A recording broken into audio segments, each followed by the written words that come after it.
Welcome to a new series on this channel called Alternate History. This is chapter 1 of a potential 6-part series that asks a difficult counterfactual question. Under what historically plausible circumstances could Israel have suffered a decisive military and strategic defeat in the region? This series is an analytical mind exercise. But first, a few rules for this series. No science fiction, no aliens, no impossible technology, and no fantasy. Everything explored here will stay within real-world constraints. We must pick a starting rival and a fixed timeline. For this series, our counterfactual protagonist will be Gamal Abdel Nasser's Egypt, immediately after the Suez Crisis of 1956. Politically ascendant, having nationalized the Suez Canal, enjoying improved ties with Moscow and friendly relations with states such as Czechoslovakia and India, and leading the Pan-Arab movement that would soon help birth the United Arab Republic. Cairo in this period functions as the economic, political, and cultural heart of the Arab world. All scenarios in this series proceed from that single, historically grounded starting point. Remember the rules: no science fiction or impossible tech, and every decision our leaders take must have been realistically available to them at the time. So, you might ask, what is the catalyst? Well, one word: Syria. Indeed, in this first chapter, we'll begin with the real history, the union of Egypt and Syria under the United Arab Republic, from its euphoric birth in 1958 to its tragic collapse in 1961. Then, in chapter 2, we will turn to the counterfactual. What could Nasser have done differently to preserve the Arab Union and hence strategically defeat Israel?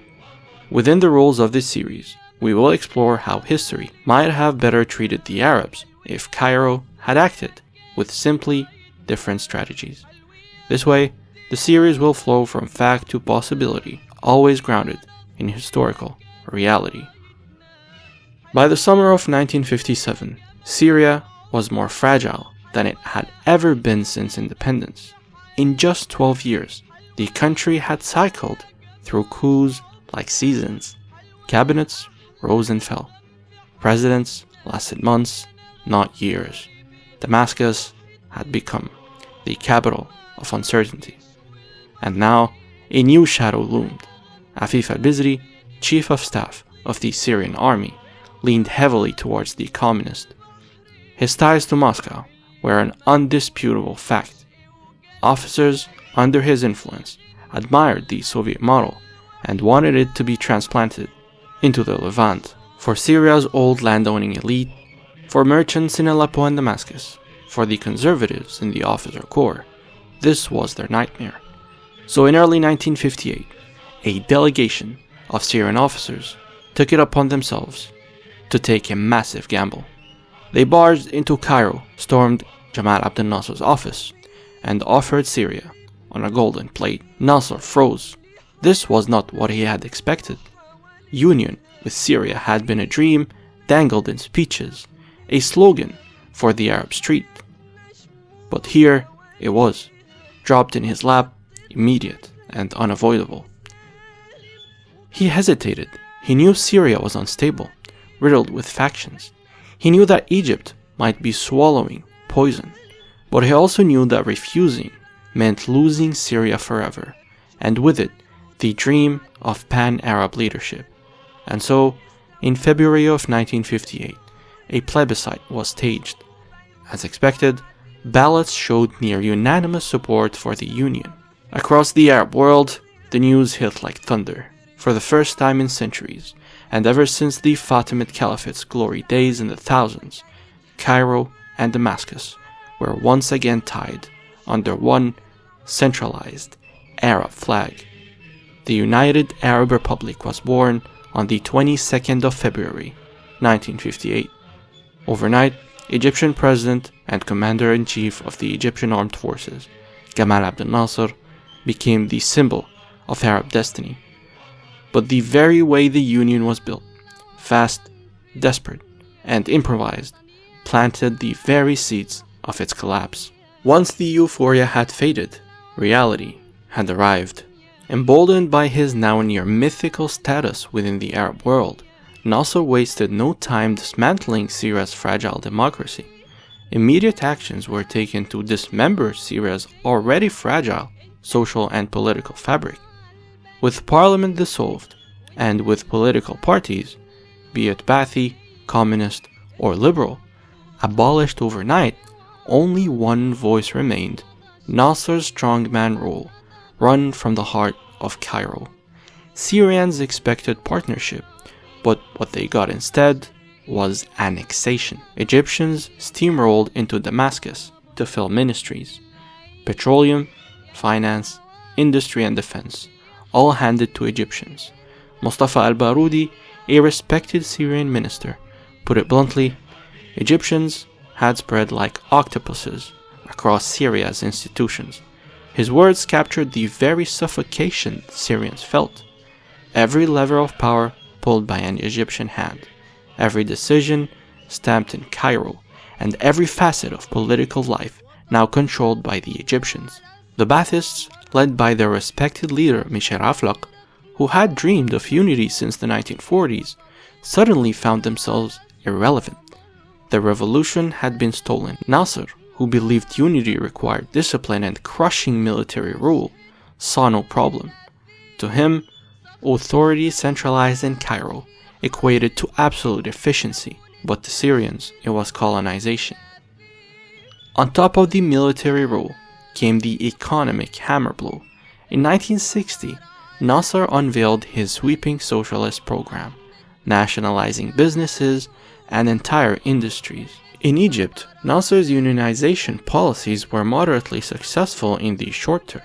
The nationalization of the Suez Canal, for example, which itself sparked the Suez Crisis of 1956, gained Nasser immense popularity in the Arab world. Furthermore, in Egypt, land via the nationalization and gradual reform had weakened the old aristocracy, but by giving land to Egyptian peasants, Nasser had left some space for legitimacy. In Syria, however, the process was sudden, brutal, and uncompromising.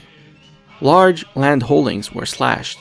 The state imposed an income tax of 90% on earnings above 10,000 liras, essentially guillotining the centuries-old Damascene and Alpine merchant elite. Worst of all, entire industries, banks, cotton, insurance, and shipping were nationalized overnight. Merchants panicked. Capital fled across the border to Lebanon, and Beirut's banks swelled with Syrian deposits. Commerce had slowed to a crawl. Aleppo, once a proud trading hub in the region, looked like a ghost of its former self. Syrians who had cheered unity now asked, "Is this what we signed up for?" In contrast, the Egyptian economy, with its larger population and agrarian backbone, could and did absorb Nasser's socialism. Syria, however, with its delicate balance of merchants, landowners, and small industry, coupled with its already unstable ethnic and political ecosystem, collapsed under its own weight. If economics broke the merchants, security broke the army. Syria's officer corps had expected equality. Instead, Nasser placed his closest ally, Field Marshal Abdel Amr, at the head of Syria's military. Amr treated Syria as an Egyptian appendage. Promotions and strategy all ran through the Egyptian military boot. The one Syrian with influence, Abdel Hamid al-Sarraj, a loyal Nasserist, was eventually moved to Cairo, further alienating his peers. By 1961, Syrian officers realized they had no say in their own barracks. Their prestige, the very currency of Arab honor, had been stripped. Resentment brewed in whispers, then in shouts. Syrians began to rediscover their so-called Syrian-ness, not Arab first, not partners in a new empire, but Levantine Syrians, humiliated by Egyptians. Israeli historian Eli Pudeh later observed, Only after losing independence did Syrians truly understand that they had one. The breaking point came at dawn, on the 28th of September 1961. Picture this: 4 a.m. Damascus, the city of Jasmine, Jesus, and the Umayyads. While the city slept, 2 armored columns rolled out of the Qatana camp southwest of the capital. Within hours, their plan was in motion. Radio Damascus had fell into rebel hands. The airport was seized, roads blockaded, and Egyptian officers were rounded up. Broadcasts soon echoed across the country under the banner of the Supreme Arab Revolutionary Command of the Armed Forces, also known as SARCAF. The first communique declared the end of corruption and tyranny and promised Syrians the restoration of their rights. By sunrise, the city knew the United Arab Republic was dead in its tracks. The Egyptians were blindsided. Abdel al-Sarraj, the Syrian who was once the iron-fisted enforcer for Nasser, was placed under house arrest. Cairo's advisors, once feared, were expelled like unwanted guests. On the 29th of September, the rebels named Ma'mun al-Kuzbari as prime minister to form a civilian government, thus reviving politicians of Syria's pre-Union past. The officers presented themselves not as usurpers, but as restorers of national sovereignty. Soon after, the 1950 constitution was reinstated. Parliamentary life, however fragile, was declared reborn. General Abdel Karim Zahreddin, a respected Druze officer, was appointed as commander-in-chief of the Syrian army, further distancing the military from any Egyptian control. Egyptian media scrambled in protest, branding the rebels as traitors and reactionaries. Nasser, realizing that his allies in Damascus were gone and that his troops were too far to intervene, had no choice but to swallow the humiliation pill.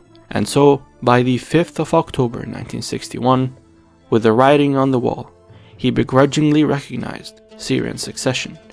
The euphoric chants of Wahda that had filled Damascus in 1958 were now replaced by a quieter, colder truth. Syria would never again hand its sovereignty to Cairo. The dream of Arab unity, that fragile, almost romantic vision, collapsed not with a foreign invasion, not with Mossad or CIA intervention, but with Syrian tanks ironically seizing back their own capital. In the 2 years that followed, coup after coup rattled Damascus until the Baathists seized power in 1963, only losing it in 2024 with the fall of Bashar al-Assad. But let us step back for a second and analyze why the Union had failed. Historians argue on the reasons of collapse, but most tend to agree on 5 root causes. 1. Structural imbalance, where Egypt towered over Syria demographically, politically, and institutionally. The Union was never equal. 2. Authoritarian imposition. Political parties were banned, institutions were dismantled. Syrians had no voice. 3. Economic alienation. Nasser's shock therapy nationalizations decapitated Syria's merchant economy. 4. Security colonization. Egyptian officers dominated Syria's army. Syrians lost control of their own guns. 5. Cultural disconnect. Syrians felt ruled, not united. Instead of Arab identity, Syrian identity had re-emerged. The tragedy of the UAR is that it wasn't destroyed by foreign enemies. It collapsed from within, because the Union was never truly won. Nasser's brilliance made him a giant in Cairo, yet his arrogance made him a foreign occupier in Damascus. What should have been the foundation of Arab unity became a cautionary tale of Arab disunity, and in that failure lay the seeds of everything that would follow.